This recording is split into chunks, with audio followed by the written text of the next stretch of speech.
Hi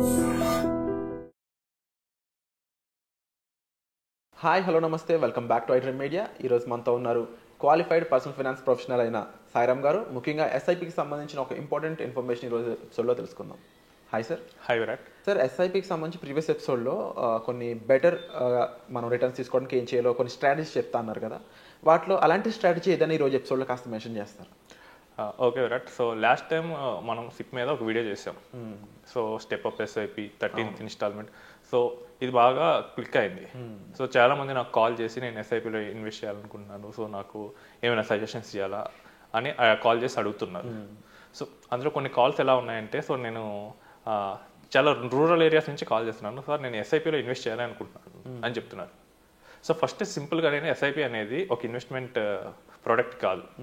so SIP అనేది investment mode. Okay. So for example మనం పోయి పోస్ట్ ఆఫీస్లో ఆర్డీ కడుతుంటే మనం నెల నెల కడుతుండొచ్చు, చిట్ నెల నెల కడుతుండొచ్చు. బట్ ఇక్కడ అండర్లయింగ్ ఇన్వెస్ట్మెంట్ ఏంటి, చిట్ కానీ ఆర్డీ కానీ. అలానే ఎస్ఐపి అనేది ఒక జస్ట్ నెల నెల కట్టే ఒక మోడ్ మాత్రమే. సో యాక్చువల్ ఇన్వెస్ట్మెంట్ అనేది మ్యూచువల్ ఫండ్. టెక్నికల్గా చూస్తే మ్యూచువల్ ఫండ్ కూడా యాక్చువల్ కాదు, మనం మ్యూచువల్ ఫండ్ ద్వారా ఇన్వెస్ట్ చేస్తాం. సో చాలా మంది ఏంటంటే నెల నెల మనం ఒక పర్టికులర్ మ్యూచువల్ ఫండ్లో ఇన్వెస్ట్ చేసేదాన్ని ఎస్ఐపి అంటాం, సిస్టమేటిక్ ఇన్వెస్ట్మెంట్ ప్లాన్. సో దీనిలో మనం రిటర్న్స్ ఎలా పెంచుకోవాలి, చాలా మంది మోస పద్ధతిలో ఒక 20 years ఎస్ఐపి పెట్టేసి ఎవ్రీ ఇయర్ అదే అమౌంట్ పే చేస్తూ ఉంటారు. సో అలా కాకుండా మనం బెటర్ రిటర్న్స్ ఎలా చేస్తాం? సో ఫస్ట్ ఏంటంటే limited period SIP. So for example ఒక పర్సన్ 20 years పాటు, సో మేబీ 40 years పర్సన్ అనుకుంటే రిటైర్మెంట్ కోసం ప్లాన్ చేశాడు. సో 20 years పాటు ఎవ్రీ మంత్ 20K ఎస్ఐపి చేస్తే ఆయనకు రిటైర్మెంట్ కార్పస్ ఒక 1.8 crores వస్తుంది. సో ఎజంప్షన్ 12% రిటర్న్ అనుకుంటే. సో ఇప్పుడు అదే పర్సన్ కనుక నెలకి 20,000 బదులు 30,000 ఇన్వెస్ట్ చేశాడు, 10 years పాటే చేశాడు. సో అప్పుడు ఏంటంటే 3.6 lakhs పర్ ఇయర్, అంటే 36 lakhs ఇన్వెస్ట్ చేస్తాడు. Next 10 years he left it. So just ఆ ఇన్వెస్ట్మెంట్ అలా వదిలేశాడు, ఇంకేం ఎక్స్ట్రాగా చేయలేదు. సో ఫస్ట్ క్రోర్లో 1.8 lakhs వస్తే సెకండ్ కేసులో 2.1 crore వస్తుంది.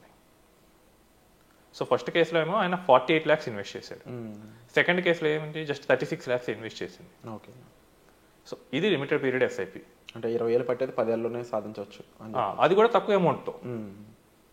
సో నార్మల్గా ఏంటంటే మనము దీన్ని మెయిన్గా ఏంటంటే ఇన్సూరెన్స్ వాటిలో వాడుతూ ఉంటారు. ఓకే. సో మీరు 10 ఏళ్ళే కట్టండి, తర్వాత ఒక 10 years లీవ్ చేయండి, లేదా ఒక 9 years లీవ్ చేయండి, ఆ తర్వాత నుంచి ఎవ్రీ ఇయర్ ఇన్కమ్ తీసుకోండి అంటారు. లేదా టర్మ్ ఇన్సూరెన్స్లో కూడా, టర్మ్ ఇన్సూరెన్స్లో ఒక 30 years పర్సన్ ఒక 40 years పాటు, so for example 20K 1 crore policy కడుతుంటే సేమ్ వాళ్ళు ఇంకొక ఆప్షన్ కూడా ఇస్తారు, మీరు 10 years కట్టండి, సేమ్ కవరేజ్ ఉంటుంది, బట్ మీరు 40K కట్టండి. మనకి చాలా ఇంట్రెస్టింగ్గా ఉంటుంది. సో నేను 40K అంటే 4 lakhs కట్టేస్తాను, బట్ నాకు 70 years వరకు కవరేజ్ ఉంటుంది. అదే నార్మల్ దాంట్లో అయితే 40 years కట్టాలి.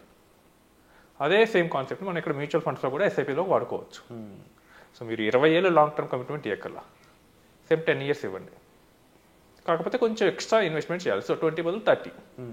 అప్పుడు ఏమంటే ఓవరాల్ ఇన్వెస్ట్మెంట్ తగ్గుతుంది, మనకు వచ్చే రిటర్న్ కూడా చాలా ఎక్కువ ఉంటుంది. ఈ కేసులో అయితే కనుక జస్ట్ మ్యాచ్ అయ్యింది. అండ్ ఇలాంటి ఇన్వెస్ట్మెంట్స్లో ఇంక ఇందులో మీరు స్పెసిఫిక్గా ఎటువంటి స్టెప్ అప్లు ఇవేమీ ఫాలో అవ్వాల్సిన అవసరం లేదు, డైరెక్ట్ మీరు చెప్పిన ఫార్ములా ప్రకారం ఆ అమౌంట్ అట్లా ప్లాన్ చేసుకుంటే వెళ్ళిపోతారు. ఇది లిమిటెడ్ పీరియడ్ అనేది జస్ట్ ఒక స్ట్రాటజీ.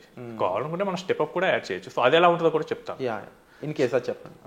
సో ఇప్పుడు స్టెప్ అప్ లిమిటెడ్ పీరియడ్ని కలిపామనుకోండి. సో ఫస్ట్ అదే కేసులో ఉందంటే 30,000 ఎస్ఐపి నేను స్టార్ట్ చేస్తాను. సో ఆ తర్వాత ఎవ్రీ ఇయర్ 10% పెంచుతాను. సో ఇప్పుడు 30, తర్వాత 33, తర్వాత 36, తర్వాత 40, అలా ఎవ్రీ ఇయర్ 10% నేను పెంచుకుంటూ పోతాను. ఇది 10 years మాత్రమే చేశాను, ఇంకో 10 years నేను వెయిట్ చేశాను. సో ఇక్కడ మనకి ఫైనల్గా వచ్చే కార్పస్ ఆల్మోస్ట్ 4 crores ఉంటుంది. ఓకే. సో దాదాపు ఫస్ట్ కేసుకి ఇప్పుడు స్టెప్ అప్ ప్లస్ లిమిటెడ్ పీరియడ్ని వాడితే కనుక మనకి దాదాపు 100% డిఫరెన్స్ వచ్చింది రిటర్న్లో. దాదాపు అమౌంట్ మాత్రం రెండిట్లో సేమే. సో ఫస్ట్లో 48 lakhs ఇన్వెస్ట్ చేస్తాం, సెకండ్లో కూడా 48 lakhs ఇన్వెస్ట్ చేస్తాం. కాకపోతే ఏమవుతుంది, ఇక్కడ రిటర్న్ అనేది దాదాపు 100% డిఫరెన్స్ ఉంటుంది. సో ఇలాంటి స్ట్రాటజీస్ని మనం డిప్లాయ్ చేసి మన ఇన్వెస్ట్మెంట్ నుంచి మ్యాక్సిమం రిటర్న్ తీసుకోవాలి. అండ్ ముఖ్యంగా సార్, ఇప్పుడు ఆడియన్స్లో కేస్ స్టడీస్ ఉంటూ ఉంటాయి, ఒక్కొక్కరికి ఒక్కొక్క రకమైన సిచ్యువేషన్, ఒక్కొక్క రకమైన గోల్స్ ఉంటూ ఉంటాయి. ఇన్ కేస్ నా ప్లాన్ 30 years అయితే నేను ఎంతవరకు తగ్గించుకొని చేసుకోవడం రిక్వైర్మెంట్ అనేది ఇండివిజువల్గా ఉంటూ ఉంటాయి కదా. ఇప్పుడు మీరు చెప్పింది 10-year ప్లాన్ అని చెప్పొచ్చా, ఒక లేదంటే ఎగ్జాంపుల్ కోసం చెప్పాము. సో కావాలంటే 10 years గోల్స్ కూడా మనం 5 years పెట్టుకొని చేసుకోవచ్చు. దానికి సంబంధించిన చిన్న కేస్ స్టడీ ఏమని చెప్తారు? సో కేస్ స్టడీ అంటే ఇది రిటైర్మెంట్కే చేసాము. కాకపోతే సో రిటైర్మెంట్కి ఎలా ప్లాన్ చేసామంటే so 40 years person so actually 40 years పర్సనే వచ్చారు. సో ఆయన ఏంటంటే ఆయన గోల్ రిటైర్ అయ్యే టైంకి వాళ్ళ డాటర్స్ మ్యారేజ్ కూడా అవుతుంది అదికి. సో ఆయనకు వచ్చే రిటైర్మెంట్ బెనిఫిట్స్ అన్నీ కూడా అలానే వాడుకుందాం అనుకున్నాడు. సో ఇక ఏంటంటే తర్వాత పోస్ట్ రిటైర్మెంట్ ఇన్కమ్ ఎలా, సో దానికి చూసింది ఏంటంటే ఆయన ఫైనాన్షియల్స్ మొత్తం చూసి ఆయన రిక్వైర్మెంట్ ప్రకారం he needs almost 2 crores at that time. Okay. So 2 crores కావాలి. సో నార్మల్ సినారియోస్లో చూస్తున్నప్పుడు ఏమైందంటే 25,000 per month పెట్టాలి.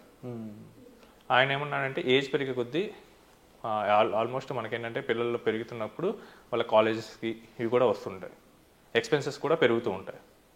సో ఆయన 50 నుంచి 60కి నేను అంత ఇన్వెస్ట్ చేయలేనేమో అనే డౌట్ రైజ్ చేశాడు.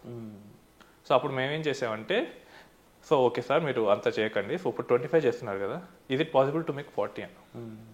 ఇప్పుడైతే నాకు పాసిబుల్, నెక్స్ట్ 10 years కూడా నాకు ఇన్కమ్ స్టేబుల్గా ఉంటుంది అని చెప్పాడు. So he invested 40,000 SIP. So 40,000తో మేము 10 years ప్లాన్ చేసాం. సో ఇప్పుడు దాదాపు 5 years కంప్లీట్ అవ్వచ్చింది. సో మార్కెట్ కనుక మనకి బాగానే రైజ్ వచ్చేసింది. సో ఇప్పుడు ఆల్మోస్ట్ అది వచ్చేసరికి 60 lakhs ఉంది కార్పస్. జస్ట్ ఇంకా 1 crore అయిపోతే కనుక ఆయన దాన్ని ఎఫ్డీ చేసేసినా కానీ 10 yearsలో అది ఆటోమేటిక్గా 2 crores అవుతుంది. అండ్ ఇదంతా మీరు అంటే ఫర్ క్యాలిక్యులేషన్ మూవ్కి అడుగుతున్నాను, ఇదంతా కూడా యావరేజ్గా మనకి 12% బేస్ మీద చెప్పారా? అవునండి, 12% రిటర్న్ మీద చెప్పాం. 12% రిటర్న్ మీద. సాయిరామ్ గారు, ఇంకా మీరు ఈ ఫైనాన్షియల్స్లో ఎలాంటి క్వరీస్ని ఎక్కువ డీల్ చేస్తూ ఉంటారు? మీ దగ్గరికి ఎలాంటి ఆడియన్స్ వస్తూ ఉంటారు?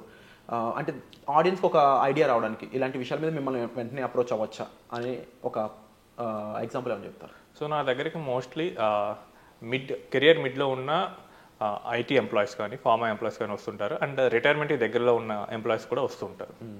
సో వాళ్ళకి మెయిన్గా ఉండే ప్రాబ్లం ఏంటంటే కెరియర్ మిడ్లో ఉన్న వాళ్ళకి అప్పుడు దాకా ఏదో విధంగా స్పెండ్ చేస్తూ ఉంటారు. బట్ అప్పుడే వాళ్ళకి పిల్లలు వాళ్ళందరూ మొదలవుతారు అండ్ వాళ్ళకి ఎక్స్పెన్సెస్ కూడా పెరుగుతాయి. ఇంకా వాళ్ళ ఫ్యూచర్లో సేవ్ చేయాలనే థాట్ వాళ్ళ మైండ్లోకి వస్తుంది. సో అలాంటి క్లయింట్స్ వస్తుంటారు. ఇంకోటి ఏంటంటే రిటైర్మెంట్ దగ్గరకు పడ్డప్పుడు క్లయింట్స్ వస్తుంటారు.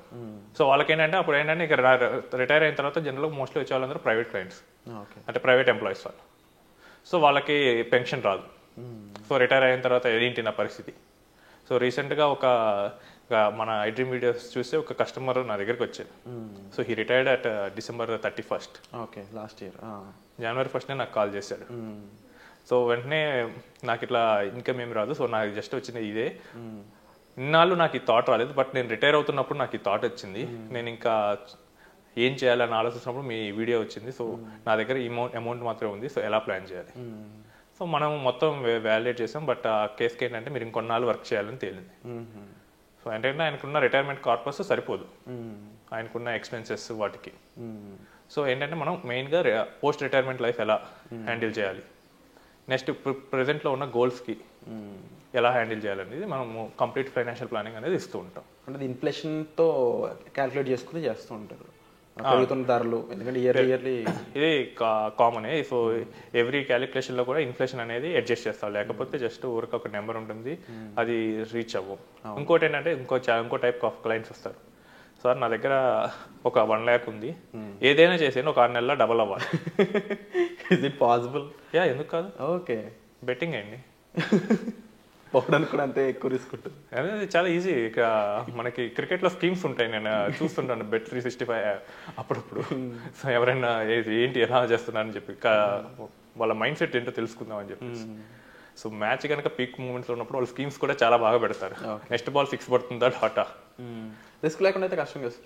రిస్క్ లేకుండా రస్కే మిగులుతుంది. సో రిస్క్ లేకుండా అయితే రాదు. ఓకే, సో విన్నారు కదండి క్లియర్గా. మీకు ఎస్ఐపి మీద సంబంధించిన ఇన్ఫర్మేషన్ అయి ఉండొచ్చు అండ్ ఎలాంటి విషయాల మీద మీరు సార్ని కన్సల్ట్ చేయొచ్చు అనే విషయాలపై. అయితే కంప్లీట్గా ఫైనాన్షియల్ హెల్త్ అనేది చాలా ఇంపార్టెంట్ ఒక మనిషికి. ఫైనాన్షియల్ హెల్త్ అంటే ఇన్ఫ్లేషన్ తట్టుకుంటూ మీ సంపాదన ఉండడంతో భాగంగా ఇన్ ఫ్యూచర్ కూడా మీరు ఎమర్జెన్సీ ఫండ్ అయి ఉండొచ్చు, బడ్జెట్ ప్లానింగ్ అయి ఉండొచ్చు, ఇవన్నీ వీటికి సంబంధించిన ఎంతో ఇన్ఫర్మేషన్ అనేది మీరు గెయిన్ చేయాల్సిన అవసరం ఉంటుంది. మీ పర్సనల్ ఫినాన్సెస్ కోసం అయితే మీరు తప్పకుండా డిస్ప్లే అవుతున్న నెంబర్స్ కాల్ చేసి మీరు సాయిరామ్ గారిని ఇమీడియట్గా కన్సల్ట్ చేయండి. మీరు ఏ పొజిషన్లో ఉన్నారు, ఎటువంటి సిచ్యువేషన్లో ఉన్నారు, అది రిస్క్లో ఉందా లేదంటే సేఫ్గా ఉన్నారో కూడా తెలుసుకునే అవకాశం మీకు దొరుకుతుంది. సో వచ్చే ఎపిసోడ్లో మళ్ళీ కలుద్దాం. Thank you so much sir. Thank you.